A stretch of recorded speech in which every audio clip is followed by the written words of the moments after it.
Welcome to నాటు వైద్యం. ఈరోజు మనం మూత్రకోశాల్లో ఉన్నటువంటి రాళ్లను తగ్గించే ఒక సులువైన అద్భుతమైన చిట్కా గురించి మనం తెలుసుకుందామండి. సో దీనికి కావాల్సిందల్లా కుంకుమ పువ్వు అండి.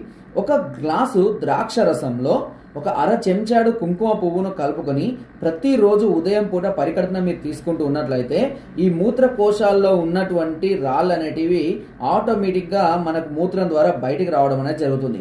అంతేకాకుండా కుచ్చ వ్యాధులు అంటే మూత్రానికి సంబంధించినటువంటి ఇతర ఇన్ఫెక్షన్స్ కానివ్వండి, లేదంటే ఏదైనా సమస్యలతో బాధపడుతున్నా సరే అన్ని కూడా పూర్తిగా తగ్గిపోవడం జరుగుతుంది. సో ఈ ద్రాక్ష రసంలో ఈ కుంకుమ పువ్వును కనీసము 15 నుంచి 30 రోజుల పాటు క్రమం తప్పకుండా తీసుకుంటూ ఉండాలి. ఇలా చేస్తే తప్పకుండా అందులో ఉన్న రాళ్ళన్నీ బయటికి రావడం అనేది జరుగుతుంది. చిట్కా చాలా అద్భుతంగా పనిచేస్తుంది కూడా. చాలా మందికి నేను చెప్పాను, మంచి రిజల్ట్ కూడా పొందడం జరిగింది. సో ఫ్రెండ్స్, నా వీడియో కనుక మీకు నచ్చినట్లయితే ఒక లైక్ చేయండి, షేర్ చేయండి అండ్ సబ్స్క్రైబ్ చేయడం మాత్రం మర్చిపోకండి. మీకు ఎలాంటి సమస్యలు ఉన్నా నాకు కామెంట్ ద్వారా